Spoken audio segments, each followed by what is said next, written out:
ایوب علیہ السلام کے پاس جتنا تھا شاید اس دنیا میں اتنا کسی کے پاس نہیں ہوگا، اتنا مال اللہ نے انہیں عطا کیا، مگر وہ شکر کے لیے رات کھڑے ہوتے تو صبح ہو جاتی، اللہ تعالیٰ ان کو دکھا کر فرشتوں پر رشک فرماتا تھا، اے فرشتوں دیکھو میرا بندہ، میں نے اسے سب دیا ہے پھر بھی میری عبادت میں کمی نہیں کرتا۔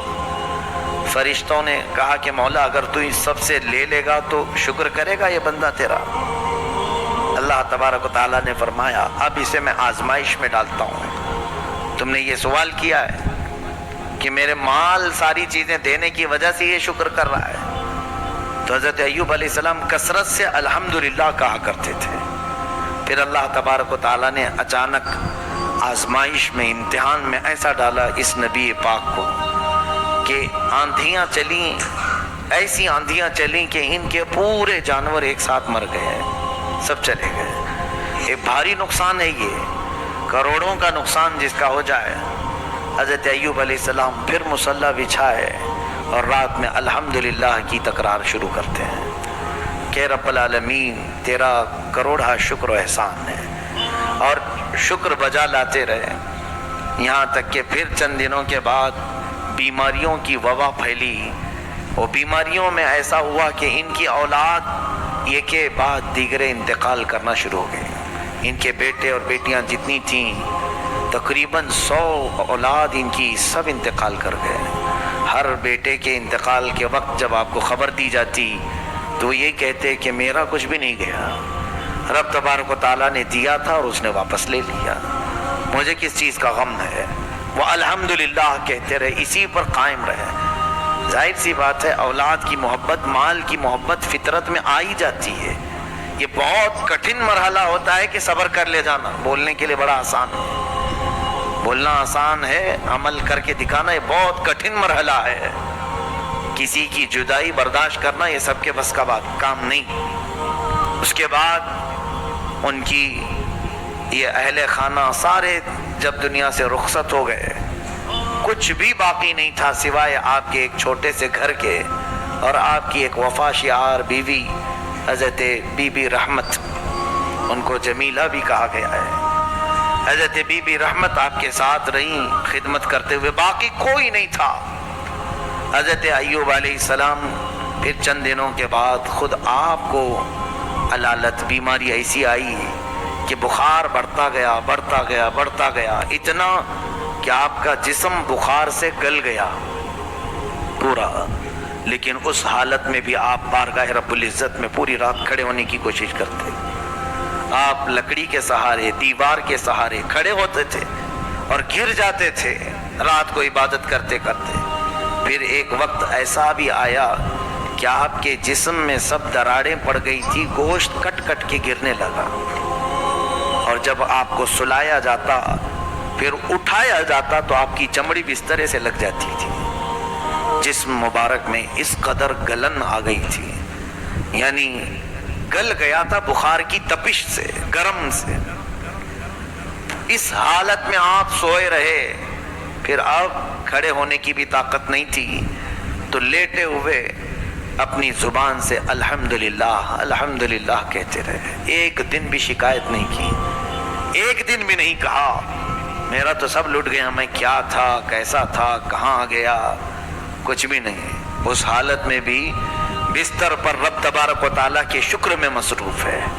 اسی لیے تو صبر اور شکر یہ دو چیزیں بہت ہلکی چیزیں ہیں کہنے کو، لیکن عمل میں اتنی ہی بھاری ہیں، بہت بھاری ہیں۔ صبر کر لے جانا اور شکر کر لے جانا یہ اولیاء اکرام، انبیاء اکرام کی اعلیٰ عادتوں میں سے ہے۔ اگر کسی کو لگ گئی یہ عادتیں، سمجھ لو کہ وہ بہت بڑا مقام حاصل کر لیا، بہت بڑا مقام حاصل کیا، ورنہ ہر ایک کے بس کی بات ہے ہی نہیں ہے۔ میرے عزیزو، سیدنا ایوب علیہ السلام اسی حالت میں سوئے رہے سوئے رہے۔ پھر ایک وقت ایسا آیا کہ آپ کی زبان کٹ گئی، زبان کٹ گئی جگہ جگہ سے، زبان ہلتی نہیں تھی۔ اس حالت میں بھی ان کی وفا شعار خاتون حضرت بی بی رحمت انہیں چھوڑ کر نہیں گئی۔ اس خاتون کو ہماری عورتیں آئیڈیل بنا لیں، نمونہ بنا لیں۔ آج اگر تمہارا شوہر صحیح سلامت ہے، تمہیں دیکھ رہا ہے، کما رہا ہے، تو اس کے آگے پیچھے گھوم رہی ہو. جہاں اس کی نوکری چھوٹی، جہاں اس کی صحت میں کمی آئی، تم فوراً شکایتیں شروع کرتی ہو اور پھر کوشش میں یہ لگی رہتی ہیں کسی بھی طرح سے بھاگ جائیں چھوڑ کر کے. کچھ نہیں کرتا ہے. اس کی صحت مندی کے دنوں میں تو کچھ کیا اس نے. اگر آج اس پر کوئی چیز آفتیں آ گئی ہیں، بارگاہ رب العزت میں دعا کرو کہ مولا اس پر آئی ہوئی بلائیں ٹال دے. اللہ تعالیٰ بیوی کی دعا سے شوہر کو صحیح فرماتا ہے، لیکن ناشکری بیویوں سے نہیں. اور حدیث پاک میں یہ بھی ہے، حضور صلی اللہ علیہ وسلم فرماتے ہیں میں نے جہنم میں اکثر عورتوں کو دیکھا معراج کی رات میں. صحابہ سے صحابیات اس وقت جو موجود تھیں حضور سے پوچھتی ہیں یا رسول اللہ کیوں عورتیں زیادہ کیوں تھیں؟ اللہ کے نبی فرماتے ہیں یکفرن العشیر، کہ وہ اپنے شوہروں کی ناشکری بہت کرتی ہیں. ناشکری. اور حضور نے یہ لفظ بھی بتا دیا حدیث پاک میں کہ زندگی پر اس کے ساتھ اس کا شوہر اچھا کرتا ہے، کبھی اس کی خواہش کے مطابق کوئی کام نہیں کیا تو وہ پورے کاموں کو یوں کہہ دیتی ہے کب تم نے میرے ساتھ اچھا کیا. یہ جملہ اس کو جہنم میں لے جائے گا. یہ تو عادت سی بنی ہوئی ہے گھروں میں. میری بہنیں، عزت مآب خواتین، ان تمام چیزوں سے پرہیز کرو. تمہاری زبان جو اس طرح سے بے لگام ہے آج، یہ دوزخ میں جانے کا سبب بن سکتی ہے. اپنے شوہر کے متعلق اللہ تعالیٰ نے جب یہ تمہارا جوڑا لکھ دیا ہے، صبر کر لے جاؤ، بہت بڑا تمہارے لیے اجر ہے. ظاہر سی بات ہے آج تمہارا شوہر جیسا بھی ہوگا فرعون تو نہیں ہوگا. فرعون تو نہیں ہوگا. فرعون حضرت آسیہ کو سلاتا تھا اور ان کی ہتھیلیوں میں میخ مارتا تھا، کیلیں ٹھوکتا تھا، اور پھر ان کے سر کی چوٹی کے بال سے چھت کو لٹکا دیتا تھا. دن بھر وہ بالوں سے لٹکی رہتی تھی. اس قدر ظلم کرتا تھا سیدہ آسیہ پر. کس لیے؟ کہ وہ حضرت موسیٰ علیہ السلام پر ایمان لائی تھی، اور اسی حالت میں ان کو شہید کر دیا. اس نے مار کر کے ٹکڑے کر کے شہید کیا سیدہ بی بی آسیہ رضی اللہ تعالیٰ نے. لیکن میرے آقا صلی اللہ علیہ وسلم فرماتے ہیں آسیہ کو میں نے جنت کے سب سے بلند مقام میں دیکھا. اور پھر اتنا ہی نہیں بلکہ حضور صلی اللہ علیہ وسلم فرماتے ہیں میں معراج کی شب جبرائیل کے ساتھ جا رہا تھا، ایک جگہ سے تیز خوشبو آئی. پوچھا جبرائیل یہ کس چیز کی خوشبو ہے؟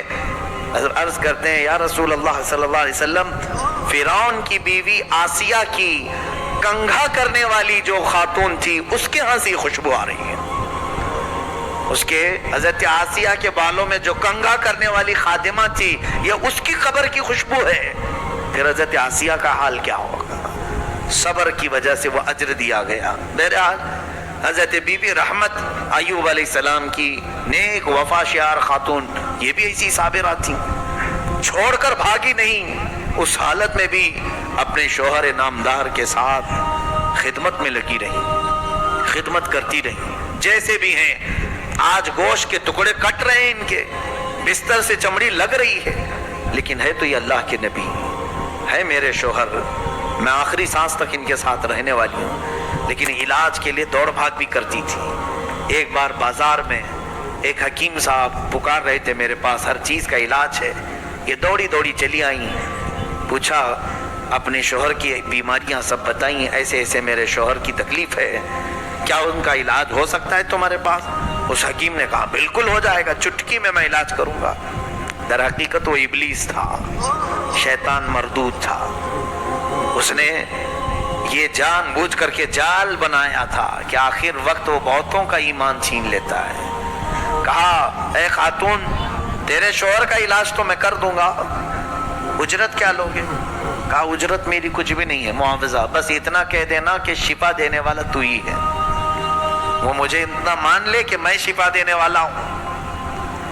عورتوں کو کبھی کبھار محبت میں جب غالب ہوتی ہیں تو کچھ سمجھ میں بھی نہیں آتا ہے، اندھا دھن جیسے آج بھی بچوں کی محبت میں عورتیں بہک جاتی ہیں. ارے کہیں سے تو علاج ہو جائے، میرا بچہ بچ جائے. یہ نہیں ہے ایمان. میرا شوہر بچ جائے، میں کچھ بھی کر لوں، چاہے مندر جانا پڑے، چاہے کہیں مجھے سر ٹیکنا پڑے، میرا بچہ بچ جائے. نہیں، کفر و شرک کر کے اگر تم کسی کو بچا سکتی ہو تو پھر کس خاک کی زندگی جی رہے ہو؟ یہ نہ ایمان ہے نہ اسلام ہے. یہاں تمہاری آزمائش ہے، یہاں تمہارا امتحان ہے.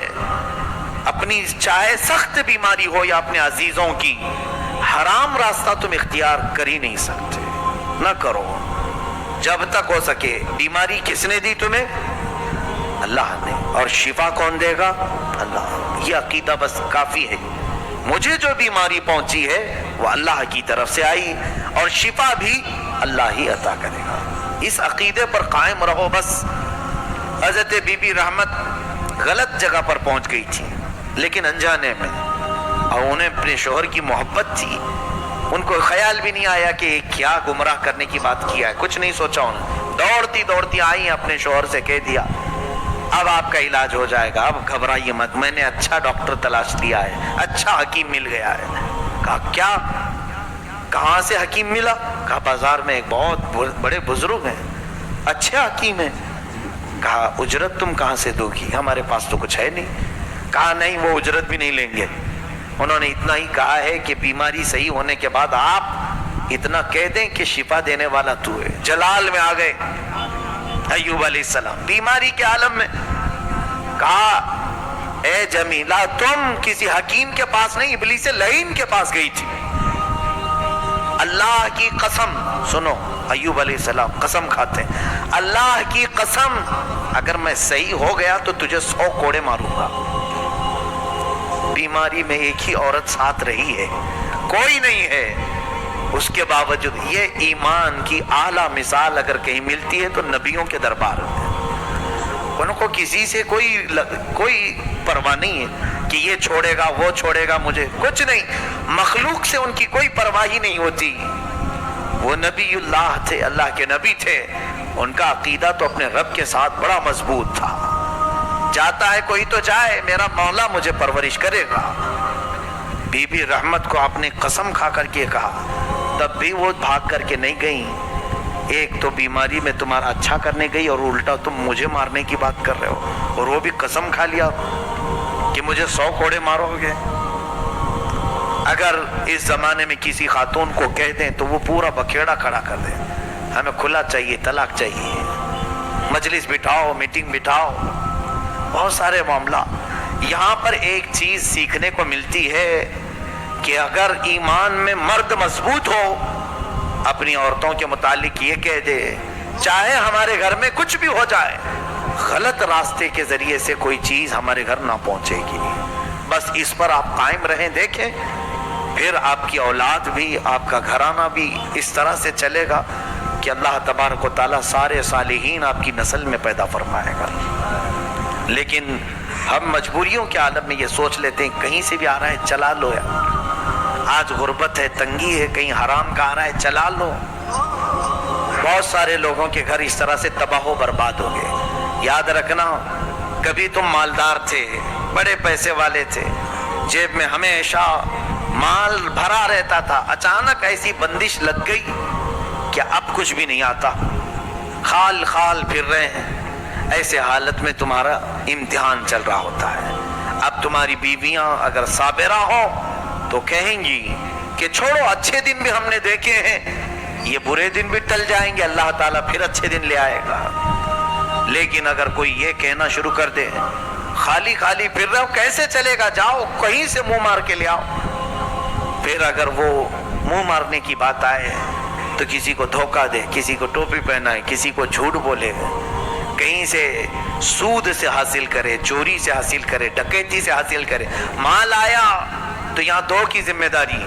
اگر بیوی گھر میں لے آئی تو شوہر کی ذمہ داری ہے پوچھے کہ کہاں سے آیا، پوچھے نہیں، ارے کہیں سے تو لے کے آ رہی ہے، کچھ تو کر کے لا رہی ہے، گھر چل رہا ہے نا. اور اگر شوہر لا رہا ہے ایسے تنگ دستی کے دنوں میں تو عورت کی ذمہ داری ہے پوچھے کیا میاں آپ کو کام لگ گیا، حلال ذریعے سے مال آ گیا آپ کے پاس. کیونکہ یہ وقت، یہ سچویشن ایک دوسرے کا مدد کا ہوتا ہے، تعاون کا ہوتا ہے. جب غربت اور تنگ دستی ہمارے اوپر چھا جائے، کہیں سے آمدنی کے ذرائع نہیں نظر آ رہے، تو اس وقت دونوں کی ذمہ داری ہوتی ہے ایک دوسرے کا تعاون کریں، اور پھر جانچ پڑتال بھی کرتے رہیں. اتنے دن سے تو سوکھا سوکھا تھا، اب کہاں سے آ گیا، کہیں کوئی غلط راستے سے تو نہیں آیا. کیونکہ اچھے دنوں میں غلط راستے پر جانے کے چانسز کم ہوتے ہیں، غربت اور تنگ دستی میں غلط راستے پر جانے کے بہت چانسز ہوتے ہیں. چور اکثر مال سے پریشان ہو کر کے کرتے ہیں. جسم کا دھندا کرنے والے غربت سے تنگ آ کر کے کرتے ہیں. ڈکیتی کرنے والے، اپنا جسم بیچنے والے، یہ تمام جو گناہ آج منظر عام پر آتے ہیں، اس کے پیچھے اگر کوئی سبب ہوتا ہے تو تنگ دستی ہے، غریبی، پیٹ بھوک انہیں لے آتی ہے.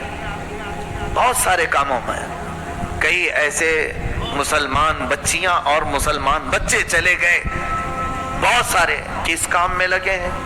معاذ اللہ رب العالمین. پچھلے سال کی بات ہے، مجھے ایک صاحب نے بتایا تھا کہ یہ اپنے جسم کو بیچنے کے کام شروع کر چکے ہیں کہ انہیں اس کی نمائش کے، اس کے استعمال کے اچھے خاصے پیسے دیے جاتے ہیں. اے میرے عزیزو، کہ اللہ تعالیٰ کی یہ امانت تمہیں اس کام کے لیے استعمال کے لیے دیا ہے مولا نے، اس غلیظ کام کے لیے جس میں اگر تمہارے عیب رب تبارک تعالیٰ کھولے تو معاشرے میں رہنے کے قابل نہ ہو. اللہ تعالیٰ ہماری تنگ دستی اور غربت میں ہماری حفاظت فرمائے. حضرت ایوب علیہ السلام کی خاتون ذرا غلط راستے، غلط حکیم کے پاس چلی گئیں تو آپ کا جوش ایمانی تو دیکھو، قسم کھا لیا کہ اگر میں صحیح ہو گیا تو تجھے کوڑے ماروں گا، 100 کوڑے ماروں گا. انہوں نے توبہ کر لیا، نہیں مجھ سے بھول ہو گئی، میں آپ کی محبت میں سمجھ ہی نہیں پائی کہ وہ کیا کہا. خیر اللہ نے مجھے ہدایت دی آپ کے ذریعے سے، شکر بجا لائی، پھر بھی چھوڑ کر کے نہیں گئی. اب دیکھیں اب پوزیشن یہ آئی کہ حضرت ایوب علیہ السلام کے ذکر کرنے کے لیے جو زبان تھی وہ زبان بھی لڑکھڑا گئی. زبان میں ایک روایت میں ہے کہ 8 ٹکڑے ہوئے تھے، کٹے ہوئے، بیچ میں سے دراڑیں تھیں. اب وہ زبان ہل نہیں پا رہی تھی جو الحمدللہ کی تسبیح ہے. اے میرے عزیزو، اتنی بیماری اللہ نے کسی کو دیا آپ میں سے، اس کے باوجود شکایت کی زبان کتنی لمبی ہے ہماری. اب حضرت ایوب علیہ السلام کا جملہ سنیں، کہتے ہیں ربی انی مسنی الضر وانت ارحم الراحمین. اے اللہ، یہ ضر، یہ تکلیف میری زبان کو لگ تو رہی ہے لیکن تو ارحم الراحمین ہے، تو سب سے زیادہ رحم کرنے والا ہے. اتنا ہی جملہ میرے مولا کو بھا گیا. اللہ فرماتا ہے فاستجبنا له فکشفنا ما به من ضر، ہم نے فوراً قبول کر لیا اور جو کچھ اسے تکلیف پہنچی تھی سب دور کر دیا. کیسے؟ اللہ تعالیٰ فرماتا ہے ارکض برجلک، اے ایوب اپنا پیر ہلاؤ، پیر زمین پر مارو. آپ نے پیر زمین پر مارا تو ایک نہر اس میں سے جاری ہوئی، ایک بڑی نہر وہاں سے کھل گئی. اللہ کا حکم ہوا اس نہر کے پانی سے نہا لو. حضرت بی بی رحمت نے انہیں نہلایا. نہا کر کے جیسی فارغ ہوئے تو دیکھا بدن سے ساری بیماریاں ختم ہیں. اللہ جو بیماری دیتا ہے وہی صحت دینے پر بھی قادر ہے. بالکل آن واحد میں ایوب علیہ السلام کو صحت کاملہ ملی، تندرستی آئی. آپ حشاش بشاش طبیعت کے ساتھ تھے، لیکن اللہ تعالیٰ فرماتا ہے اور ایک پیر زمین پر مارو. آپ نے دوسرا پیر زمین پر مارا تو اللہ تبارک و تعالیٰ فرماتا ہے آتیناہ اہلہ ومثلہ معہم، ہم نے ایوب کو اس کی پوری اولاد دوبارہ زندہ کر کے دے دی، بلکہ اتنی ہی مال اور ہم نے اسے دے دیا جو پہلے تھا. حضرت ایوب علیہ السلام آزمائش میں کامیاب ہو گئے، امتحان میں کامیاب ہوئے. اب رب تعالیٰ نے فرشتوں سے فرمایا اے فرشتوں، تم کہتے تھے کہ میں نے اسے مال بہت دیا اس لیے یہ عبادت میں رہتا ہے، کیا تم نے دیکھا اس کو بیماریوں کی اعلیٰ درجے تک میں نے تکلیف دے دی، پھر بھی اس کی زبان لڑکھڑائی نہیں شکایت میں. میرے شکر میں ہی یہ بندہ رات گزارتا رہا. حق ادا فرمایا سیدنا ایوب علیہ السلام نے. لیکن اب اس کے بعد کی بات دیکھیے، حضرت ایوب علیہ السلام قسم کھائے تھے بیماری میں. اب وہ کوڑا مارنے کے لیے بیٹھ بھی گئے. بی بی رحمت کو کہا کہ میں نے قسم کھا لیا. قسم کو معمولی مت سمجھیں جو روزمرہ آپ کھا لیتے ہیں. قسم کھانے کے بعد اگر کوئی پوری نہیں کیا تو قرآن کا حکم سنیے فَكَفَّارَتُهُ إِطْعَامُ 10 مساکین. پھر اسے 10 مسکینوں کو کھانا کھلانا پڑے گا یا پھر کپڑے پہنانے پڑیں گے، او کسوتوں او تحریر رقبہ فمن لم یجد فصیام 3 ایام، اور اگر 10 مسکینوں کو کھانا نہیں کھلا سکتا تو قسم توڑنے کے کفارے میں اسے 3 روزے رکھنے پڑیں گے۔ یہاں پتہ نہیں کتنے لوگ صبح سے شام تک ماں کی قسم، باپ کی قسم، اس کی قسم، اس کی قسم، یہ عادت سی ڈالی ہے۔ اور حدیث پاک کے الفاظ یہ بھی سن لیجئے کہ منافق کی علامت یہ ہے کہ وہ ہر بات پر قسم کھایا کرتا ہے۔ منافق کی علامت کہ وہ اپنے کاروبار میں بیچنے کے لیے قسم کھا کر کے بیچتا ہے۔ لا تجعلوا اللہ عرضۃ لایمانکم، اللہ کو اپنی قسموں کا نشانہ نہ بناؤ، اللہ فرماتا ہے۔ قسم کھانے کی جو ضرورت ہے وہ بہت الگ چیز ہے، جہاں یقینی بات کہی جاتی ہے وہاں پر قسم یاد کی جاتی ہے۔ اب سنیے، نبی کی قسم ایسے نہیں ہوتی کہ کھا لیے اور چھوڑ دیے، ایسا تو چلتا رہتا ہے نا، اس کو پورا کرنے کے لیے بیٹھے۔ اب 100 کوڑے عورت کو ماریں گے تو مری جائے گی۔ بی بی رحمت اور اتنی وفا شعار خاتون کی بیماری میں بھی ساتھ نہ چھوڑی، لیکن کیا ہے، حضرت ایوب علیہ السلام نے جو کوڑے مارنے کی قسم کھائی اس کو پورا کرنے بیٹھے ہی تھے کہ اللہ تعالیٰ کو رحم آیا۔ مولا تعالیٰ نے جبرائیل امین کو بھیجا، کہا ہے جبرائیل جاؤ، میرا بندہ اپنی قسم پوری کر کے رہے گا، کیونکہ انہوں نے قسم یاد کی، قسم کھایا ہے تو یہ پوری کر کے رہیں گے۔ ان سے کہہ دینا خذ بیدک ضغطا فاضرب بہ ولا تحنث انا وجدناہ صابرا۔ اللہ فرماتا ہے ایوب سے کہنا ایک جھاڑو لے لے جس میں 100 کاڑیاں ہوتی، ایک بار بی بی رحمت کو مار دے، اس کی قسم پوری ہو جائے 100 کوڑے کے برابر۔ یہ رب تبارک و تعالی ہے، جب وہ چاہے اپنے معاملات میں تخفیف اور آسانی بھی فرما دے۔